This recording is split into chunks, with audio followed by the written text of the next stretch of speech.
Bon retour dans le podcast Cœur de Papa. Dans cette saison 2, j'ai envie d'être plus authentique et un sujet que j'ai reporté toute la saison dernière, c'est le sujet de l'IEF. Alors aujourd'hui, je vais vous parler de l'IEF, vous dire ce que c'est l'IEF pour moi et ce sujet d'actualité vu qu'il est lié aussi à la rentrée. Et vous verrez, restez bien jusqu'au bout. Il y a eu un gros changement, un gros bouleversement pour nous cette année à la rentrée. Et je vous explique tout ça dans la deuxième partie. Alors accrochez-vous, je vous donne ma vision de l'IEF, ce que c'est l'IEF et comment on fait nous dans notre famille. C'est parti. Alors, l'IEF, je vais appeler ça l'IEF en mode explication, où je vais vous réexpliquer un peu ce que c'est l'IEF.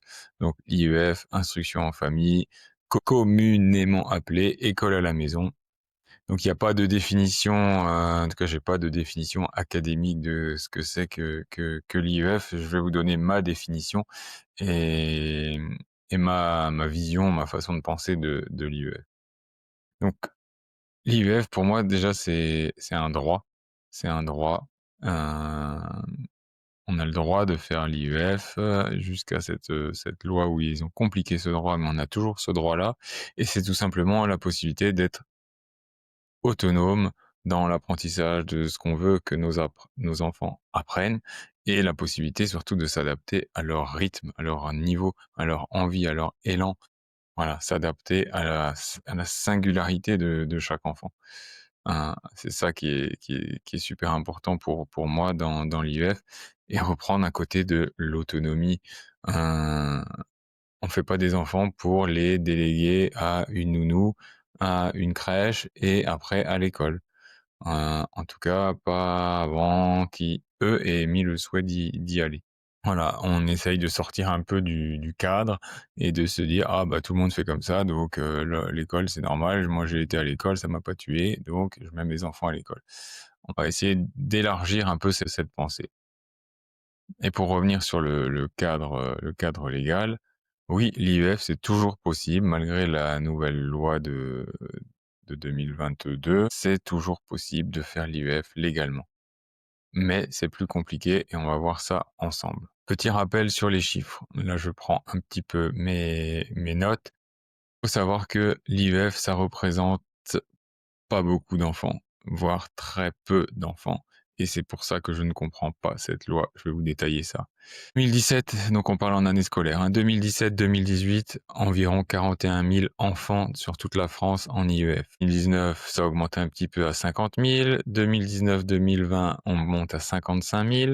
2020-2022, ça monte toujours à 62 000. Donc on voit que la tendance de fond monte, montait ces dernières années. 2021-2022, pic du Covid, chiffre officiel 72 369 d'après le rapport de la Cour des comptes. Les associations tablaient plus sur autour de 80 000. Mais voilà, on va prendre le chiffre officiel, 72 000 au pic de l'IEF, au pic du post-Covid. Soit, il faut quand même se rappeler qu'il y a environ, selon les années, entre 11 et 12 millions, je répète bien 11 et 12 millions d'enfants en âge d'être scolarisés, donc de 3 à 16 ans. Et donc les enfants en IEF sont comptabilisés de 3 à 16 ans. Donc on parle de 72 000 enfants sur 12 millions, soit 0,57% des enfants concernés par cette loi. Est-ce qu'on fait une loi qui concerne 0,57% de la population si c'est pas pour des idées idéologiques justement et on fait pas de loi pour 0,57% de la population. Donc voilà, cette loi est incompréhensible. Et je reviens sur les chiffres avant de m'égarer sur cette loi qui m'exaspère. Covid 2022-2023, on descend à 57 000. Puis 2023-2024, 47 000. Et 2024-2025, où ceux qui avaient de l'ancienneté avaient 2 ans de plein droit, on a eu une énorme vague de refus avec des régions à plus de 90% de refus. Donc l'année dernière, on tombe à 30 000. Donc on est revenu avant les chiffres de 2017-2010. On représente 0,24% de la population. Donc on voit bien que la loi L'objectif caché de cette loi, c'était revenir aux chiffres avant Covid et ils y sont largement revenus. Alors je vais pas rentrer dans la polémique de pourquoi ils ont fait cette loi à la base pour lutter contre le séparatisme, comme s'il y avait déjà eu un seul lien entre le terrorisme et l'instruction en famille. Il n'y a aucun lien avec ça. Les jeunes se radicalisent sur Internet, en banlieue, dans les mosquées qui sont pas gérées, enfin bref, mais aucun terroriste n'a jamais été en IEF, ça n'a jamais été prouvé. Donc, le motif de cette loi est clairement autre que le séparatisme, et c'est clairement qu'ils veulent contrôler la pensée des enfants et les mettre tous dans le même moule. Voilà ce qu'ils veulent faire. Voilà ce que je pense qu'ils veulent faire. Après, vous ferez votre propre opinion. On va pas trop polémiquer là-dessus, mais en tout cas, vous avez ma façon de penser. Cette vidéo sur l'IEF, elle a été repoussée parce qu'elle peut être un peu clivante. Clairement, j'ai position là-dessus. Mais voilà, vous ferez chacun votre propre opinion. Pourquoi faire une loi pour 0,57% de la population au pic, et puis maintenant plus que 0,24. Donc, revenons sur l'IEF, c'est encore possible de nos jours malgré cette loi. Trois chemins sont possibles. Je vais vous donner les trois, et après chacun, si ça vous intéresse de le faire, peut choisir le chemin qu'il veut en fonction de son éthique, de son aversion au risque, presque comme dans les finances. Voilà. Chacun prendra le chemin qu'il le souhaite. Et je vous dirai quel chemin j'ai pris, et on va commencer par le chemin que j'ai pris. Demande officielle, donc on fait une demande. Donc maintenant, il y a 4 motifs pour faire l'instruction en famille. On est obligé de faire une demande et de justifier 4 motifs. Handicap, maladie, sportif ou artiste de haut niveau, et nomade. Ça, c'est les 3 premiers piliers où c'est vraiment des situations spécifiques. Mais si votre enfant est normal, que vous avez une vie normale et que vous voulez faire l'instruction en famille par choix, par conviction, là, on rentre dans le motif 4. Motif 4 qui est situation propre à l'enfant. Donc on doit justifier que notre enfant est différent, on doit lui créer une différence, justifier une différence qui devrait justifier une situation propre. Le problème, c'est que cette situation propre, c'est pas clairement défini dans la loi ce que c'est, et c'est totalement à laisser à l'appréciation du rectorat qui va lire votre dossier, du juge, voilà. On ne sait pas ce que c'est qu'une situation propre. Et c'est tout ce pour quoi on se bat. Donc vous faites votre demande d'autorisation, vous faites justifier une situation propre, on établit un dossier pédagogique, vous dites ce que vous faites, les pédagogies, comment vous le faites. Bon, il y a quelques critères à remplir, donc éduquer en langue française, accepter les contrôles. Je crois que maintenant ils ont mis que un des deux parents doit au moins avoir le bac. Voilà. Il y a quand même des critères. Donc le bac en critères, ça aussi c'est n'importe quoi à mon avis, mais peu importe.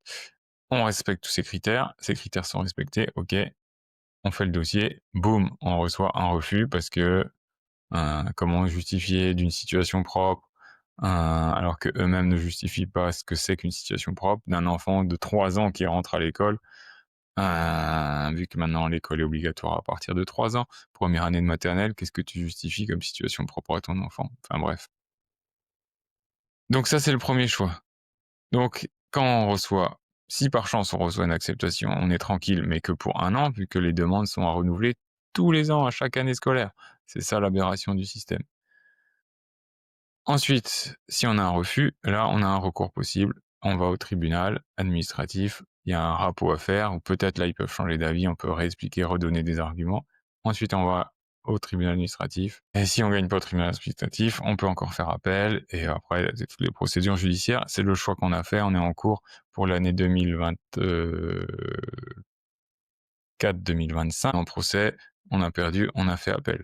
Donc, c'est toujours en cours. Et l'année 2025-2026, on a fait la demande, on a eu un refus, on a fait le rapport, on a eu un refus rapport, donc on va entamer la procédure au tribunal administratif. Donc ça, c'est de l'énergie, c'est des coûts. Prenez une assistance protection juridique. Les avocats, ils connaissent rien en IEF. Donc faites-vous bien accompagner par des associations, par des gens qui sont déjà passés par là. Voilà. C'est un chemin de croix, c'est un long chemin, mais c'est le chemin légal, et ils font en sorte que ce soit un chemin de croix. pour décourager le plus de monde et on voit bien que ça marche. On est passé de 72 000 à 30 000 familles. Ensuite, si vous n'avez pas la force de faire ça, il y a un autre chemin qui est la désobéissance civile. Là, je vous renvoie vers l'association Enfance Libre, où beaucoup de familles que je connais sont aussi en désobéissance civile. Il faut faire un dossier ou déclarer à la mairie, à l'académie, au lieu de dire comme avant, on faisait la déclaration, je fais l'instruction en famille et c'était un droit, ils ne pouvaient pas le refuser. Maintenant, on le dit à l'académie, on dit pas je fais l'instruction en famille, on dit je désobéis à votre loi et je continue à faire l'instruction en famille comme je l'ai toujours fait. Là, on risque, ils ont fait peur aux gens, ils essayent de faire peur aux gens, on risque 6 mois d'emprisonnement et 11 000 € d'amende ou 15 000 € d'amende. Tous ceux qui sont en désobéissance civile, il y en a déjà qui ont été jugés, certains vont être jugés pour récidive et pour l'instant, les peines écopées maximum, c'était 500 € ou 1 000 €, des fois avec sursis et jamais de peine d'emprisonnement. Certains ont même eu des non-lieux. Enfin, voilà, c'est un autre combat. Là, en désobéissance civile, du coup, on est jugé en désobéissant d'une loi qui nous paraît injuste. On est jugé donc au civil, donc au tribunal pénal. Donc là, on risque, entre guillemets, de la prison, mais pour l'instant, personne n'en a jamais fait. Et, et donc, tous ceux qui sont en désobéissance civile, ben, sortent des chiffres des gens en IEF et du coup sont laissés dans la nature. Donc l'esprit même de la loi de devoir contrôler les gens fait que, en fait, dans les 30 000 qui restent, c'est 30 000 qui sont dans la demande officielle, mais tous ceux qui font encore l'instruction en famille et qui sont en désobéissance civile ou, comme on le verra dans le troisième option, eux sortent totalement des chiffres. Et donc la loi est complètement contre-productive. Elle se voulait contrôlante et elle en fait justement des enfants qui vont être totalement hors radar. Donc, si tout ce qui est désobéissance civile, j'ai fait un petit topo. Pour vraiment plus d'infos, rapprochez-vous de la plus grosse des associations qui est Enfance Libre. Et ensuite, le troisième point, c'est en ce qu'on appelle en sous-marin. Donc là, on ne dit rien. Idéalement, il faut le faire quand vos enfants rentrent en première année de maternelle, petite section, au lieu de l'inscrire à l'école ou de faire la demande d'IEF, vous dites rien et vous faites ça tranquillement, tranquillement chez vous, sans rien dire. Et de nouveau, vous tombez hors radar. Et pour le moment, vous êtes tranquille et au pire, vous risquez les mêmes peines qu'en désobéissance civile. Voilà. Donc les trois choix sont possibles, mais en tout cas, il faut se battre pour cette liberté. Et c'est aussi ce que je voulais dire un peu en conclusion, pour faire le lien avec le guide de Devenez le héros de votre parent et la 7e clé que je partage, c'est transmettre ses valeurs. Et ben moi, je transmets ma valeur liberté aux enfants en voyant qu'on se bat parce qu'on veut, nous, être responsables de leur instruction. Donc on se bat pour ça et on montre à nos enfants qu'on se bat. Donc la valeur liberté est clairement à défendre et c'est un exemple qu'on peut montrer.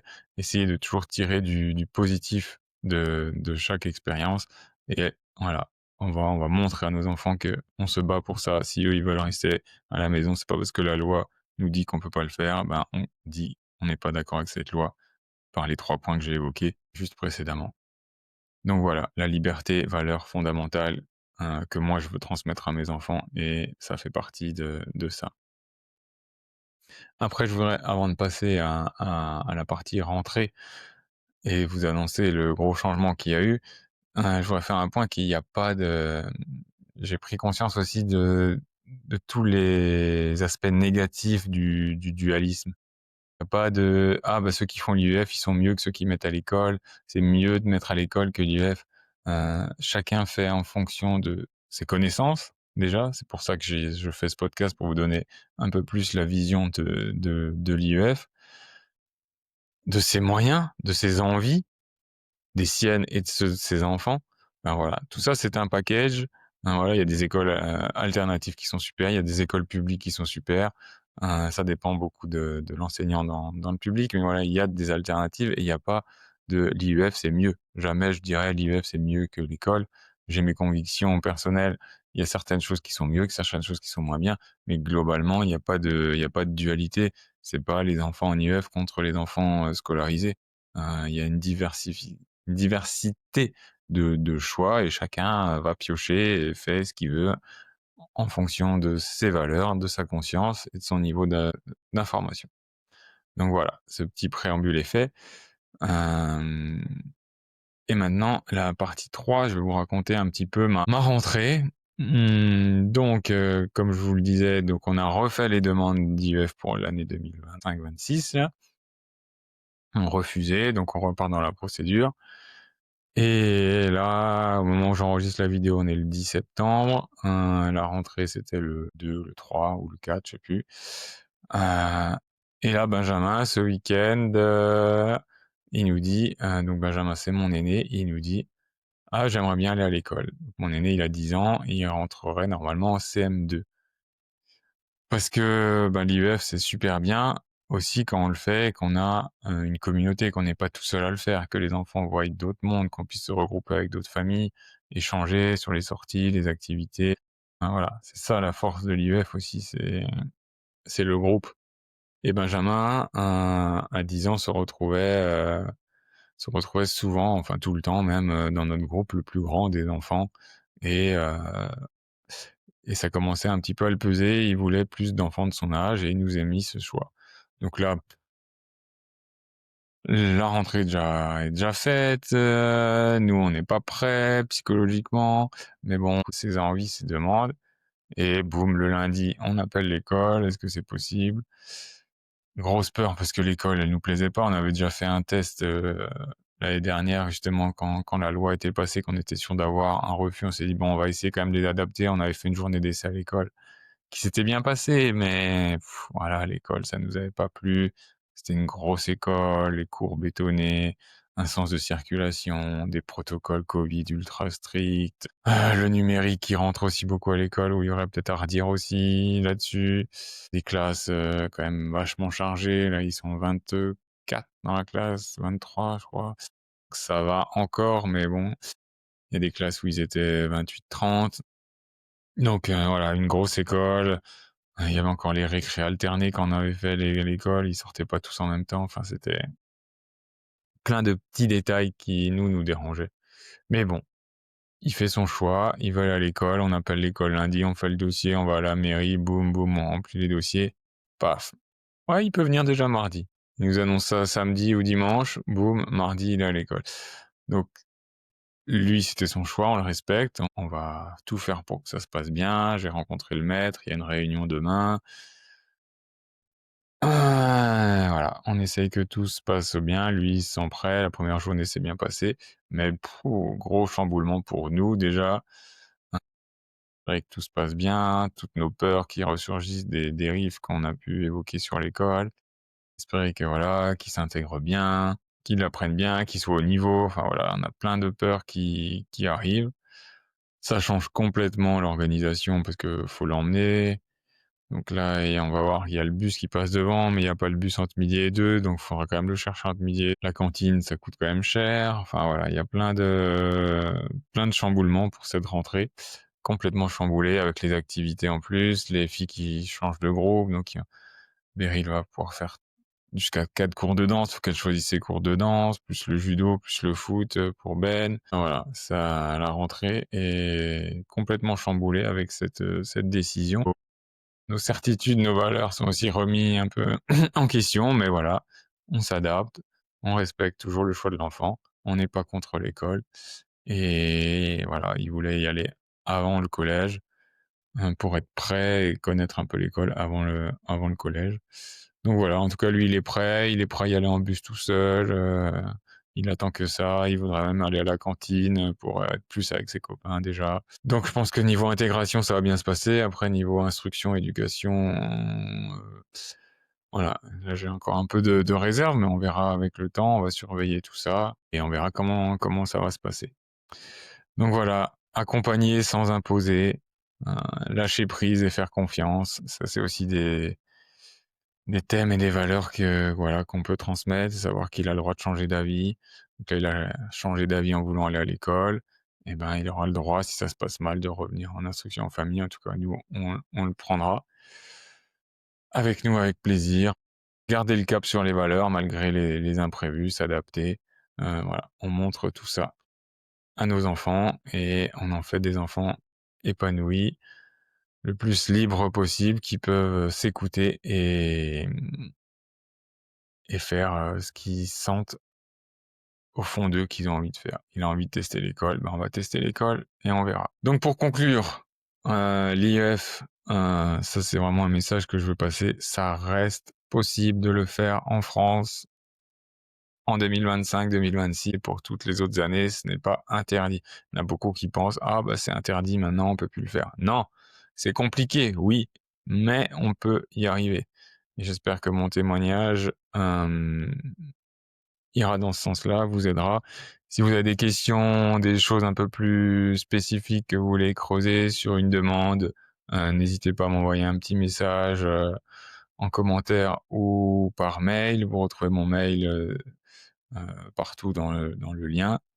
Si vous voulez télécharger mon guide gratuit, des 7 actions pour devenir le héros de vos enfants, il est aussi en lien en description. N'hésitez pas à poser vos questions, à partager vos expériences d'école, d'IEF, de retour à l'école, de retour à l'IEF après l'école où ça se serait mal passé. N'hésitez pas à venir témoigner. Si vous êtes papa et que vous avez une expérience que vous voulez témoigner, avec plaisir pour une interview sur le podcast.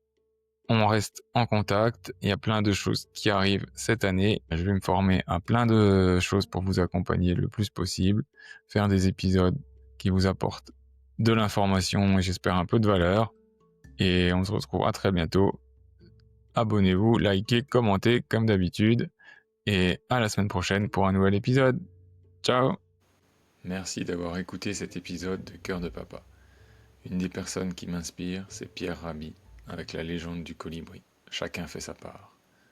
Alors partage-moi tes idées, tes réflexions, tes envies de prochains sujets, tes expériences.